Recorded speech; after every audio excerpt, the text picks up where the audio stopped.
अस्सलाम वालेकुम फ्रेंड्स, ये स्टॉक मार्केट सीरीज़ की ग़ालिबन 12वीं वीडियो है और हम जो है टेक्निकल एनालिसिस जो है वो देख रहे हैं। मैं पहले बता चुका हूँ technical technical analysis short term के लिए होता है, फंडामेंटल एनालिसिस लॉन्ग टर्म के लिए होता है। तो चलिए शुरू करते हैं। ये है फाइनेंस बाय बुक्स ब्रैकेट। इस चैनल को सब्सक्राइब कीजिए और बेल आइकन को दबा दीजिए। ये मैंने अपने सामने चार्ट खोला हुआ है एससीएस ट्रेड का। मैंने आपको बताया था कि टेक्निकल एनालिसिस हमेशा चार्ट के ऊपर होता है और चार्ट के हिसाब से हम डिसाइड करते हैं कि ये एंट्री पॉइंट है कि एग्जिट पॉइंट है। आज जो हम इंडिकेटर देखने जा रहे हैं, हमने आरएसआई पहले देख लिया हुआ है। अगला इंडिकेटर है हमारा बोलिंगर बैंड्स। इसे बोलिंजर बैंड्स भी कहते हैं, बोलिंगर बैंड्स भी कहते हैं। तो आपको उसको खोलने के लिए यहाँ से इंडिकेटर्स में जाएँगे और यहाँ पे आप लिखेंगे बोलिंजर बैंड्स, तो ये आपका यहाँ से बोलिंजर बैंड्स खुल जाएँगे, ठीक है? और इसकी जो डिफ़ॉल्ट सेटिंग होती है वो 20 दिन की होती है। 20 दिन का डाटा जो है वो एनालाइज़ कर रहा होता है। 20 कैंडल्स एक्चुअली, दिन नहीं कहना चाहिए, कैंडल्स कहना चाहिए। इसको देखने का तरीका ये है, इसमें 3 लाइन्स होती हैं। एक दरमियान वाली लाइन जो कि मूविंग एवरेज होती है और एक अपर लाइन और एक लोअर लाइन। ये उसकी जो है वेरिएशन होती हैं या आप कह लें ये बहुत हद तक सपोर्ट और रेजिस्टेंस को भी शो कर रही होती है।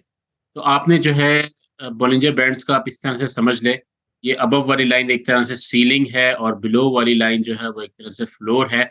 जो स्टॉक है वो उसके दरमियान ही मूव करता है। अगर जिस जगह पे भी ये इस लाइन को क्रॉस कर जाएगा उसके बाद ज़्यादा चांस उसके नीचे आने के होते हैं। तो इस तरीके से बोलिंजर बैंड जो है वो चलता है और जब नीचे पहुँच जाए, अब यहाँ पे देखें जैसे नीचे आ गया है यहाँ पे ये पार्ट, तो नीचे से फिर ये दोबारा टकरा के ऊपर जाने के जो है चांसेस ज़्यादा होते हैं।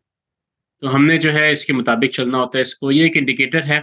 इंडिकेटर जो है वो हतमी नहीं होता, आपको टूल है, एक टूल आपको हेल्प आउट करता है कि आप किस तरीके से लेके चल सकते हैं। आप ये देखें इसको मुख्तलिफ टाइम फ्रेम्स में भी देखते हैं। ये वीक के हिसाब से टाइम फ्रेम आ गया है और अगर आप वीक के हिसाब से देखेंगे तो ये नीचे जा रहा है और अगर आप मंथ के हिसाब से देखेंगे तो ये ऊपर जा रहा है। इस तरीके से आप मुख्तलिफ आवर के हिसाब से देखेंगे तब भी ऊपर है, तब ये अपर लिमिट को टच कर रहा है और डेज़ के हिसाब से भी टच कर रहा है। इसी तरह मतलब आपने इसी तरीके से देखना होता है कि किस तरह लेके चलना है इसको। और इसके अंदर जो है आपने खाली इससे मदद नहीं लेनी होती। हमने आरएसआई पढ़ा था, आरएसआई के साथ जो है इसको लेके चलना होता है। नीचे आरएसआई का चार्ट खुला हुआ है और उसके नीचे एमएसीडी भी खुला हुआ है, वो हम अगली वीडियोज़ में देखेंगे एमएसीडी क्या चीज़ होती है। तो अब अगर आपका आरएसआई जो है वो परचेज़ की बात कर रहा है और बोलिंजर बैंड भी परचेज़ की बात कर रहा है तो आपको परचेज़ कर लेना चाहिए। और एक बात ज़हन में रखिए, कुछ केसेज़ में न्यूज़ ऐसी आई होती है कि स्टॉक ने ऊपर जाना होता है। जैसे ये मैंने लकी सीमेंट का स्टॉक खोला हुआ है।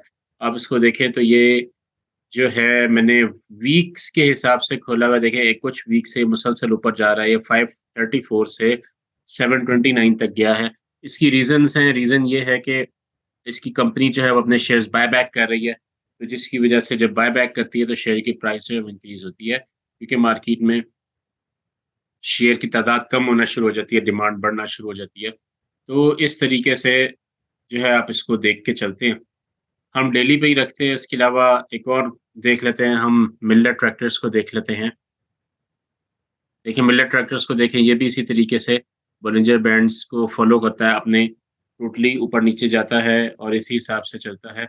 और अगर हम एक और एग्ज़ाम्पल देखें, टीआरजी की एग्ज़ाम्पल देख रहे हैं आप यहाँ से। टीआरजी जो है इस टाइम नीचे जो है आरएसआई भी इसका नेगेटिव में है और ये अपने नीचे नेगेटिव को टच करके ऊपर आ चुका है। तो अब ये ऊपर जाएगा 76 तक इसके जाने के चांसेस हैं। अगर 76 को इसने क्रॉस किया, तो फिर ये 87 तक जो है वो जाने के चांसेस हैं।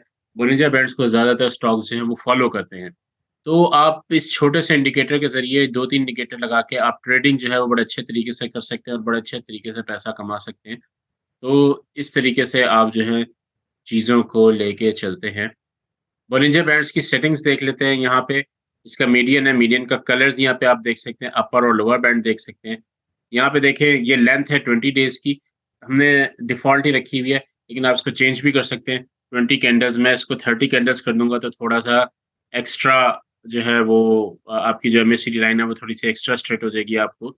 मज़ीद 30 दिन का डाटा जो मिल जाएगा। डेज़ के है तो उससे 30 दिन का डाटा जो है उसको एनालाइज़ करना शुरू कर देगा। आप इसको दोबारा करें फॉर एग्ज़ाम्पल 300 कर दें डेज़ तो आपका जो डाटा है देखें प्रीटी स्ट्रीमलाइन हो जाएगा, एवरेज वैल्यू जो इसकी चल रही है उसके मुताबिक चल रहा है और ये 106 जो है इसकी टीआरजी की एवरेज वैल्यू है।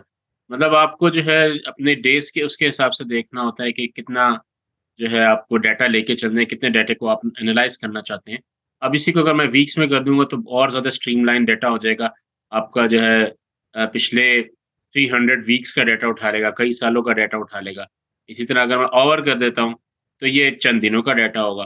तो आपको अपने हिसाब से लेके चलना है कि कितने डेज़ के ऊपर आपको जो है इन्वेस्टमेंट करनी है, कितने डेज़ के हिसाब से लेके चलना है। मेरे ख़्याल से डेज़ जो हैं वो बेस्ट हैं और यहाँ से आप जो बोलिंजर बैंड्स है मैक्सिमम 20 के ऊपर ही रखें।